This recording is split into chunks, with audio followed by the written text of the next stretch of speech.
The European system will falter for any number of reasons. The first rationale is both the most obvious and the least manageable. Europe's baby bust started before Asia's, with the Europeans passing the point of demographic no return even before the new millennium. Belgium, Germany, Italy, and Austria will all age into mass retirement in the first half of the 2020s, while nearly every country in a Central European line from Estonia to Bulgaria is aging even faster and will age out in the second half. Even worse, demographics alone ensure that Europe as we know it will collapse on a similar time schedule.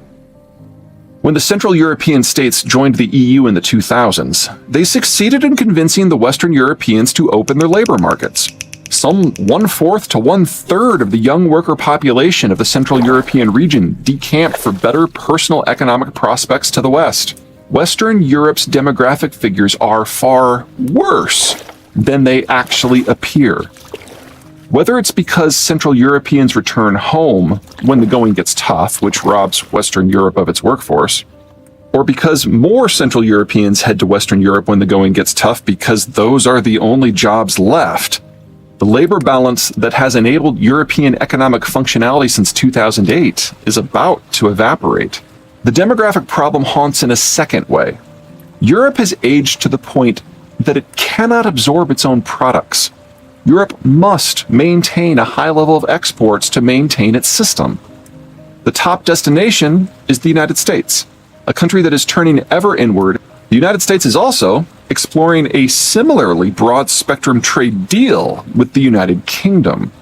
As any future trade peace with the EU will soon require London's sign-off, no one in continental Europe should count on easy rectification. The European products that do not go to the United States instead travel to the far side of the planet, Northeast Asia. Even if, against all odds, the Northeast Asian system, as well as Northeast Asian demand for European products, survives, the Americans will no longer be guaranteeing freedom of the seas for civilian maritime shipping. The route from Shanghai to Hamburg is a breezy 12,000 nautical miles. At the zippy 17 miles per hour that modern container ships typically sail at, that's a cool 35-day trip. The fastest any commercial cargo vessel can sail is 25 knots. That's still 3 full weeks, a lot of time to spend sailing through waters infested with pirates, privateers, hostile navies, or some combination of the three. Perhaps even worse, the part of Europe that maintains the most robust trade relationship with the Chinese is Germany. German product sales to China skew very heavily in the direction of machinery used to make other products for export. Even if, against all odds, Germany and China can maintain a trade relationship in a world where they lack the strategic reach to interact directly, Chinese exports will not be nearly as needed, undermining the base rationale for any sort of German-Chinese interaction. The same broad strategic issues that face the Asians also face the Europeans, although those particular problems are of less or more concern depending upon location and perspective. Most European countries started industrializing in the 1800s, with even the laggards, largely the former Soviet satellite states, beginning at the latest in the 1950s. That means most mines in Europe have been tapped out for at least a few decades. The Europeans, having been industrialized for at minimum a couple of generations, may not consume as many materials as the Asians, but they produce even fewer. The Chinese might import the vast majority of the materials they need, but typically, the Europeans must import them all.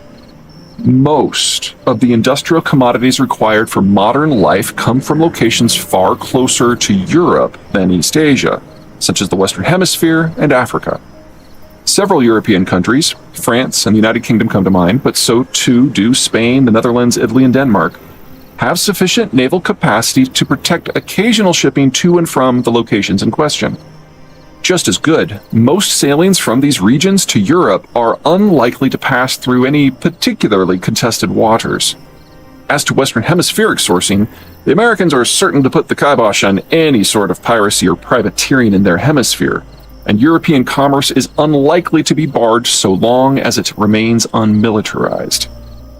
The trick will come from those European countries farther removed from the continent's far west, who lack both access and naval forces. They must source materials from a different, close location: Russia.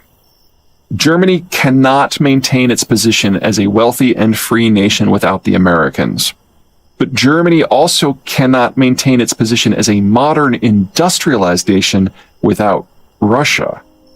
The story of all things German and Russian is about alternating chapters of begrudging cooperation and incisive conflict. As searing as that is for the Germans and Russians, it is far worse for the peoples between them, countries essential to Germany's manufacturing supply chains. The Ukraine war is already forcing some tough questions upon all involved. Even all this assumes nothing goes wrong within Europe. Europe suffers from one of those weird geographies where just enough of it is flat and well-rivered and easy to walk across that portions of the continent are convinced that they can and should lead a major consolidated power, while there are just enough bits that are peninsular or mountainous or island to play host to dissident powers that will always dash such dreams. It's only during the order that global peace and wealth smothered the age-old contest between the two visions. Despite 75 years of healing and growth and safety and security and modernization and freedom and democracy, much internal angst and grievance remains. Brexit, occurring at the very height of globalization, is a case in point. With the American withdrawal, that smothering ends.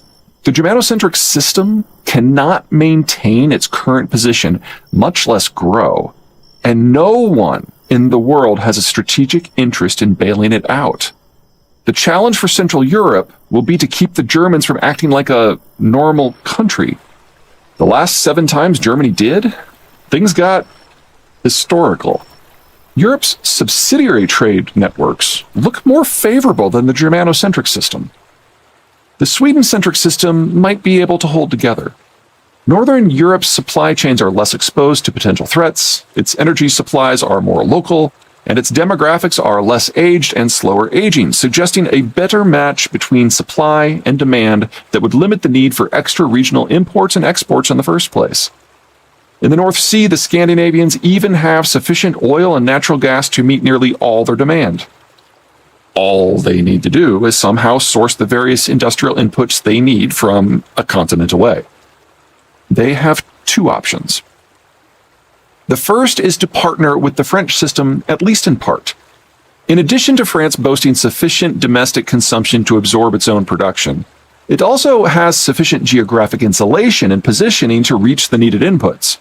Add in a competent expeditionary military and a nearly galactic volume of self-regard, and France can reasonably go its own way. Sweden and friends would do well to find a way to work alongside the French. The second option might feel more comfortable to the Scandinavians. Work with the Anglos. Scandinavian-British cooperation against all things continental has a centuries-old history. With the Brits moving in with the Americans, organizationally speaking, some interesting possibilities are surfacing. The Americans obviously have a more powerful military and economy than anything the French boast. The Americans similarly also have far greater reach to anywhere that might have necessary resources. The American-Mexican market is second to none, while the British market remains the healthiest one, demographically speaking, in Europe outside of France.